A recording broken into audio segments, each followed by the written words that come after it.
नमस्कार, स्वागत है आपका मुद्दे की बात में। आज हमारे साथ मौजूद हैं सीतापुर से भाजपा के एमएलसी प्रत्याशी श्री पवन सिंह चौहान जी।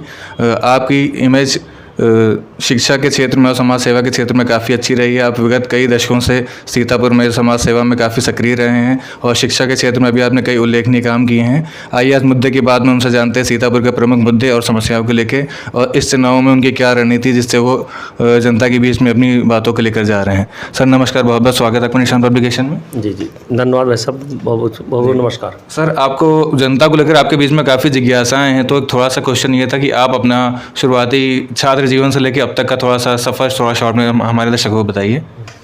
सभी को प्रणाम करता हूँ। मेरा नाम पवन सिंह चौहान है। हकीकत में संघर्षों से मैं यहाँ तक पहुँचा हूँ। उस संघर्ष कहानी हमारे बचपन, जब हमारा जन्म हुआ तो मैं एक ज़मींदार ख़ानदान में पैदा हुआ। उसके बाद में थोड़ा सा समय ख़राब हुआ। समय ख़राब होने के बाद में क्लास 5 और 6 तक पहुँचते पहुँचते ये स्थिति आ गई कि 2 रुपये जो फीस हुआ करती थी उस वक्त कॉलेज की, स्कूल की, तो वो भी जमा नहीं कर पाते थे। और फिर धीरे धीरे फिर क्लास 5 और 6 के बीच में मैंने एक बस आगे हमारे हर गांव में पहले रामायण और गीता बैठा करती थी, तो हम वो रामायण और भागवत होती थी, वो भागवत को मैंने सुना। फिर मैंने पूरी रामायण को मैंने उसी 1-2 महीने के अंदर ख़त्म, मतलब उसको अच्छे से पढ़ा और अध्ययन किया। उसी में गीता पढ़ा। बड़ा अजीब आपको लग रहा होगा कैसा कैसे हो सकता, लेकिन ऐसा ही हुआ था। फिर जब मैंने पढ़ने की आदत पड़ी, फिर मैं लगातार पढ़ते गए और फिर हमारे विचार बदलते गए। धीरे धीरे मैं क्लास 6 पहुंचने के बाद फिर मैंने सब्जी बेचने का भी का मैंने काम किया, खेती बाड़ी की, जो गांव में कहा था गोबर कर चारा पानी, वो भी मैंने किया और बड़े मन से करते थे। जो भी काम मैंने किया मन से किया। फिर धीरे धीरे से खेती बाड़ी करते करते और व्यवसाय करते करते क्लास 9 तक मैं पहुँचा। क्लास 9 में भी चाय की दुकान और साथ में पढ़ाई भी साथ साथ जारी रखते थे। चाय की दुकान खोली मैंने 700 रुपये से। उसके बाद फिर स्कूल भी जाना है, दुकान भी देखना है, तो ये काम लगातार चलता गया। फिर उसके बाद परचून दुकान, उसके बाद और बहुत सारे काम करते चले गए। मैंने 16 बिजनेस किया और 16 में नंबर 1 पर रहा हूँ। ये भगवान बड़ी कृपा रही। फिर धीरे धीरे करके मैं एजुकेशन सेक्टर में आया। हमारी बेटी का उस वक्त एंट्रेंस एग्ज़ाम हो रहे थे, तो मैं कॉलेज में जाते थे। बहुत सारे कॉलेजों में मैंने एग्ज़ाम दिलाने गए, क्योंकि हमारी बेटी मेडिकल है और आज वो बहुत बढ़िया आई सर्जन है, तो बड़े मन से वो भी अपने ऑपरेशन करती है। तो वो जो मैं एक दौर था हमारा, तो विभिन्न कॉलेज में जाने का मौका मिला। तो वहाँ पर की व्यवस्थाएँ, वहाँ का सिस्टम थोड़ा सा हमको कष्टदायी लगे। फिर मैंने क्या किया उसके लिए, फिर मैंने मेहनत करना शुरू किया। मुझे भी स्कूल खोलना होगा। फिर मैंने सीधा इंजीनियरिंग कॉलेज की, मैंने बोला कि बहुत ही ज़्यादा बेरोज़गारी थी, तो इंजीनियरिंग कॉलेज हमारे दिमाग में स्थापना हुई कि जब मैं ऐसा काम करूं जो सीधा रोज़गार मिले। तो इंजीनियरिंग कॉलेज की मैंने स्थापना किया 2009 में। फिर 10 में मैंने MBA कॉलेज खोला। फिर उसके बाद में फार्मेसी, फिर मेडिकल, बहुत सारी चीज़ खोलते चले गए। और भगवान कृपा रही कि एक बात स्टेप बाय स्टेप बहुत बड़ी पूरे स्टेट में हमारा नाम होता चला गया। बहुत सारे अवार्ड मिले हैं, सैकड़ों तादाद में अवार्ड मिले हैं। उत्तर प्रदेश चाहे गौरव हो, चाहे अंतर्राष्ट्रीय लेवल के बहुत सारे अवार्ड मिले हैं। फिर 2015 में मैंने स्कूल की स्थापना की। जो बच्चा हमारे पास आ रहा था, मैं देख रहा था उसका बेसिक बहुत ही कमज़ोर है। बेसिक कमज़ोर होने की वजह से फिर हमारे दिमाग में कल्पना आई कि मैं अपना खुद का स्कूल डालूँ। वहाँ पर बच्चों को कैसे पढ़ाया जाए, कैसे उनको व्यवस्था, कैसे संस्कार डेवलप किए जाए, उस पर मैंने काम करना शुरू किया। और मुझको लगता है हमारे 4 साल में 9000 बच्चे आ गए। ये भी एक पूरा उत्तर प्रदेश का, पूरे देश का रिकॉर्ड है। CBSE बोर्ड हमारा कॉलेज है कि पूरे देश में आज भी एक सिंगल ब्रांच में 9000 बच्चे कहीं नहीं। वो भी वहाँ बच्चे होंगे जो शायद हॉस्टल हो, लेकिन हमारा बच्चा 75 किलोमीटर दूर से पढ़ने आता है। आना जाना 150 किलोमीटर हुआ। ये बड़ी बात है, मेरे लिए फ़ख्र की बात है। लेकिन उनको सेवा करने और संस्कार देने का मौका मिलता है, तो मैं बड़े मन से स्कूल में भी सेवा करता हूँ, मेहनत करता हूँ, बच्चों को मोटिवेट करता हूँ। उसका ये रिज़ल्ट रहता है कि बच्चे हमारे 100% और लगभग 70% बच्चे 90% एवं मार्क्स पास होते हैं।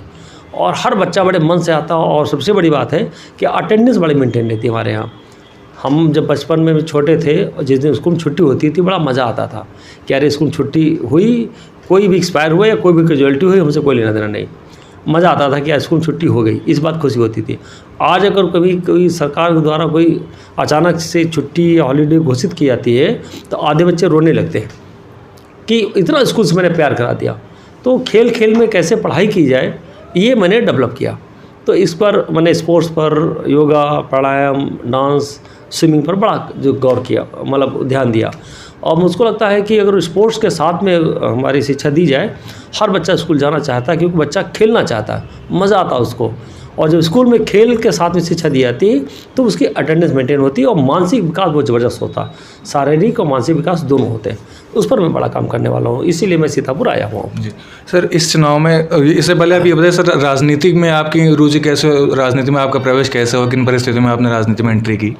राजनीति तो 2000 मतलब 1900 हमको लगता 2019 की बात है, जब हमारा टिकट फाइनल हुआ था। और टिकट क्या मतलब हमारे केंद्रीय नेतृत्व ने से मैंने बात किया तो उन्होंने उसका MLC होता था स्नातक वाले, उसके लिए मैंने प्रयास करना शुरू किया। हमारी बातचीत हुई, फिर मैंने देखा कि अभी करीब 7 डिस्ट्रिक्ट में हमारा दौरा किया, हम आना जाना रहा है। मैं देखा कि अभी हमको ग्रामीण क्षेत्रों में बहुत शिक्षा क्षेत्र में काम करने की ज़रूरत है। जब निकलना शुरू किया तो पता लगा कि शिक्षा से ज़्यादा रोज़गार की ज़्यादा ज़रूरत है। शिक्षा भी चाहिए, रोज़गार भी चाहिए, और रोज़गार परक शिक्षा का मैंने काम करना शुरू किया। तो इसके क्षेत्र में फिर लगा कि हमारे एक बड़ा प्लेटफार्म चाहिए। वो राजनीति और सरकार के द्वारा ही बच्चों को या लोगों को सुविधाएं पहुंचा सकते हैं। अकेले एक छोटा सा तंत्र तक हम पहुंचा पाते थे। अब सरकार का पूरा सहयोग रहेगा, सरकार पूरा अच्छा हमारे योगी और मोदी के सरकार, उनकी भी यही इच्छा है कि हम टेक्निकल शिक्षा दें और रोज़गार परक शिक्षा दें, उस पर जोर दिया जा रहा है। हमारा जो 35 साल के बाद हमारा जो शिक्षा प्रणाली पद्धति जो चेंज की गई है, एक बहुत बड़ा आमूल चूल परिवर्तन लेकर आएगा। हमारी डबल इंजन सरकार ज़बरदस्त काम कर रही है और उसी में हमारा भी पार्टिसिपेट, हमारा भी हिस्सा, हम भी थोड़ा सा मेहनत से काम करेंगे। मुझको लगता है कि 2 साल में अपने सीतापुर डिस्ट्रिक्ट की दिशा और दशा दोनों चेंज होगी। सर, अब आ जाते हैं चुनाव के मुद्दे पर। ये सीतापुर के MLC चुनाव, जो वर्तमान परिस्थितियां चल रही हैं, इसमें आपकी क्या रणनीति है कि इस चुनाव में आप अपने आप को कहाँ पे देख रहे हैं? मैं तो भाई साहब, जिस दिन हमको लगता है मैंने यहाँ पर पर्चा अपना दाखिल किया था, और उस दिन को लग रहा था कि लोगों का जो रुझान था, हम जब आए यहाँ पर 19 तारीख को टिकट फाइनल हुआ, 20 तारीख को हम यहाँ पर आए, तो जो पूरा जनसमूह हमारे साथ में उमड़ पड़ा 21 तारीख को नामांकन वाले दिन, तो लगा कि बड़ा सीतापुर की धरती में हूँ, हमारी कर्मस्थली है, तो यहाँ बहुत प्यार करते हैं, बहुत पवित्र लोग हैं, बहुत पवित्र धरती है, तो उसको प्रणाम करता हूँ। तो उसी दिन हमको लग रहा था कि जनसमूह जो उमड़ा हुआ था, ना कोई जाति थी, ना कोई धर्म था, ना कोई अमीरी थी, ना गरीबी थी, हर जाति के हर धर्म के लोग हमारे साथ बड़े उल्लास से, बड़े मन से साथ लगे हुए थे। तो जाहिर साहब उसी दिन परिणाम क्लियर हो गया था। जिस दिन आपको टिकट की घोषणा होती थी, मतलब ये कहा गया था कि आपको टिकट मिला, मतलब आप भावी MLC हो गए हैं, तो जो आपके जो विरोधी हैं, जो दूसरे पार्टी के, उनको टिकट दिया गया है, वो इस चुनाव में कहीं दिख ही नहीं रहे हैं। टिकट नामांकन दाखिल करने के बाद बिल्कुल समझिए अंडरग्राउंड हो गए हैं। तो उनकी इस रणनीति पे क्या मतलब, वो पहले से ही अपनी हार मान चुके हैं, और आपकी जीत सुनिश्चित होने के बावजूद आप लगातार क्षेत्र में एक्टिव हैं, लगातार मीटिंग कर रहे हैं, तो इस पर आप क्या कहेंगे? बस हमारा तो बता दिया कि वो क्या कर रहे हैं, वो विपक्ष है, हमको पता भी नहीं क्या करते हैं, मैं पता भी नहीं लगाता हूँ। जो हमारे कर्म है, मैं हर ब्लॉक में 3 बार, कहीं 4 बार, कहीं 5 बार, कहीं 7 बार हर ब्लॉक में गया हूँ, और बहुत सारे छोटे छोटे ग्रुप में गया हूँ। कहीं 15 लोग हैं, कहीं 25 लोग हैं, कहीं 50 लोग हैं, कहीं 250 लोग हैं, सब जगह अलग अलग तरीके से मैं गया, उनसे चर्चाएं की, उनसे बात की, चीत किया। सिर्फ इसलिए मैं सुबह से लेकर शाम तक, सुबह निकलते थे 9 बजे, रात को आते थे लगभग 10 बजे 11 बजे तक आते थे। तो ये जो रात में लगातार हमारा जो वाद संवाद होता गया, तो मैं उसके समस्याओं से रूबरू होने के लिए जाते थे। बाकी तो सारे जन समर्थन कह रहे भैया आप अच्छे पोजीशन आप है, आप बहुत अच्छा से करो, आपका आने की जरूरत नहीं है। मैं इसलिए जाता था कि वहाँ की समस्याओं को कैसे हल किया जाए, यहाँ के जो हमारी मानसिकता को चेंज करने के लिए, उस पर मैंने काम करना शुरू किया। अच्छा, ये भी कहा जाता है कि जो पंचायत चुनाव में जो आपके वोटर हैं, जो MLC में आपको वोट देंगे MLC चुनाव में, वो ज़्यादातर विपक्षी दल से जीते। जो भी पिछला पंचायत चुनाव हुआ था, तो उसमें भाजपा के प्रत्याशी बहुत कम अंतर से जीत पाए थे, या उनकी संख्या कम है। तो इस समस्या को अब इस चुनाव में कैसे टैकल करें, कैसे सुलझाएंगे उसको? हमको टैकल करने नहीं, वो तो टैकल कर चुके हैं। वो लोग ज़बरदस्त बता दिए कि उनके अंदर कोई देखिए, मैं शिक्षा से जुड़ा हुआ हूँ और बड़े मन से काम करता हूँ, तो हमारे अंदर भी किसी भी तरीके का न जाति है, न धर्म है, न अमीरी है, न गरीबी है, न किसी भी तरीके का पक्षपात नहीं।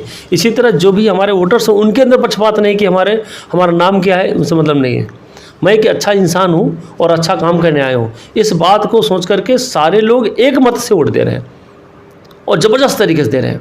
तो उनके अंदर जो उल्लास दिखाई पड़ता है ना, मैंने उसको तो आज तक लाइफ में इतना उल्लास कहीं दिखा ही नहीं, कि हर व्यक्ति और बहुत बड़े बड़े पुराने लोग, मेरे चाचा हैं, जो भी कुछ लोग आते हैं, कहते हैं नहीं भैया हम आप ही को वोट करेंगे क्योंकि आप हमारे क्षेत्र में बड़ी आशाएं लोग रखे हैं कि शिक्षा और रोज़गार क्षेत्र में हम बड़ा काम करेंगे।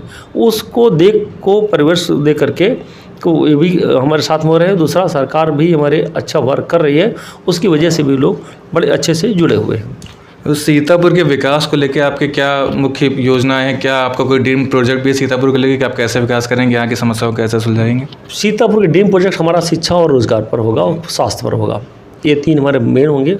चौथा हमारा जो होगा, हमारा जो सीतापुर अपना डिस्ट्रिक्ट है, ये हमारी पौराणिक धरती है और यहाँ पर 33,000 ऋषियों ने बैठ कर तपस्या किया और बहुत पवित्र भूमि है। तो जिस तरह हमारा काशी का विकास हुआ, जिस तरह हमारा अयोध्या का विकास हो रहा है, जिस तरह हमारा मथुरा हो रहा है, उसी तर्ज पर हमारा सीतापुर का विकास होगा। इसके बारे में हम लोगों ने हमारे माननीय सांसद जी, माननीय मंत्री जी, माननीय विधायक जी, माननीय जिला पंचायत अध्यक्ष जी और जिला अध्यक्ष जी, सब लोग बैठ करके हम लोग चर्चा किए हैं और मुझको लगता है कि उसी पैटर्न पर हमारा सीतापुर डिस्ट्रिक्ट पूरे देश के और पूरे विश्व के परिदृश्य में हमारा नज़र आएगा, तो बड़ा आनंद आएगा उसका। उस पर भी हम लोग चर्चा कर रहे हैं और काम भी कर रहे हैं। वर्तमान परिप्रेक्ष्य में जो हमारा संविधान की जो वो मूल्य हैं, स्वतंत्रता, समानता, बंधुत्व है, वो समाज में उनका काफ़ी क्षरण होता जा रहा है। तो इन मूल्यों को आप समाज में स्थापित करने के लिए क्या करेंगे? भाई साहब, इसीलिए मैं करने आया हूँ। मैं यहाँ की सोच और प्रवृत्ति को बदलने आया हूँ। हमारा मेन काम होगा शिक्षा, रोजगार पर देंगे प्लस साथ में संस्कार देंगे। जब मैं संस्कार देने की बात करता हूँ, मैं कोई बात बोलता हूँ तो हर एक आदमी को दिल से लेता है और मुझको लगता है कि हर व्यक्ति अभी से बदलना शुरू कर दिया है कि नहीं भैया आए, हमारे बदलाव आना शुरू हो गया। तो मैं मानवता की पूजा करता हूँ और इंसानियत की सैल्यूट करता हूँ और उसी को मतलब बड़े विस्तार में फैलाने के लिए मैं आया हूँ। सत्ता दल के आप प्रत्याशी हैं, तो अगर आप जीतते हैं तो आपके पास केंद्र सरकार में भी भाजपा की सरकार है और उत्तर प्रदेश में भी, तो आपके ऊपर ये डबल जिम्मेदारी बन जाती है कि मतलब सीतापुर में विकास को और तीव्र गति से चलाएं। तो जो योजनाओं में अड़ंगा लगता है और जो देर लगती है ज़मीनी स्तर पर उतरने में, तो इन समस्याओं को आप किस तरीके से सुलझाएंगे? देखिए, जाहिर सी बात है कि यहाँ पर केंद्र में उत्तर प्रदेश दोनों जगह अपनी सरकार है, तो होगा क्या कि हम लोग बड़े सरलता सहजता से बड़े बड़े प्रोजेक्ट रिपोर्ट, बड़े बड़े प्रोजेक्ट हम लोग तैयार करेंगे, उनको हम लोग वहाँ पर पेश करेंगे और पहले से टाइम लेकर करेंगे। मुझको लगता है कि हम सब लोग सक्षम हैं और हमारी बातों को बड़े ध्यान से सुना जाता है और उस पर अमल भी किया जाएगा। इसको सुनिश्चित करने के लिए फॉलो लेना पड़ता है और फॉलो लेने में बहुत अच्छा हूँ मैं। अगर कोई काम करता हूँ तो फिर लगातार उसके पीछे लगा रहता हूँ जब तक काम हो न जाए। तो मुझको लगता है हमारा जो फॉलोअप होगा और जो सरकार की कृपा और दया और उनकी साथ में उनका जो चौमुखी विकास के लिए उनका जो उत्थान चल रहा है, उसमें हम भी भागीदार बनने की कोशिश करेंगे। तो पिछली सरकार में जनप्रतिनिधियों से अधिकारियों का टकराव सीतापुर में काफ़ी चर्चा का विषय रहा था, तो उस चक्कर में काफ़ी जो जनता से जुड़ी योजनाएं थी उनका ज़मीनी स्तर पर क्रियान्वयन नहीं हो पाया। इस कार्यकाल में ये चीज़ सामने ना है, इसके लिए आपकी क्या रणनीति है? मुझको लगता है कि मैं शिक्षा क्षेत्र से जुड़ा हुआ हूँ, तो अधिकारी भी हमको समझेंगे, मैं भी अधिकारी को समझूंगा और हमारे अभी जो भी हमारे पूरा हमारा कैबिनेट प्रशासन है वो बड़े अच्छे से काम कर रहा है। और जब हमारी बात को मैं अपने रखता हूँ या वो अपनी बात रखते हैं, तो एक दूसरे को समझदारी से उसको कैसे मैनेज किया जाए, तो उसको हमको अच्छा से आता है और यहाँ पर हमको नहीं लगता कोई कभी भी टकराव की स्थिति आएगी। बहुत बहुत शुक्रिया सर हमसे बात करने के लिए। तो ये हमारे साथ थे भाजपा से सीतापुर के एमएलसी प्रत्याशी पवन सिंह चौहान जी। आने वाली 9 अप्रैल को एमएलसी चुनाव में वोटिंग होने वाली है। उसके बाद हालांकि सत्ता पक्ष प्रत्याशी होने के बावजूद आपकी विजय सुनिश्चित ही कही जा रही है, मगर सामने एक और प्रत्याशी ने नामांकन दाखिल कर दिया है। तो 12 को आने वाले परिणामों में आपकी विजय के बाद ही ये सुनिश्चित हो पाएगा कि किस तरीके से आपके वादे ज़मीन पर उतर सकते हैं और सीतापुर में किस तरीके से विकास की परिपाटी आप नई दिशा में लेके जा रहे हैं। धन्यवाद सर।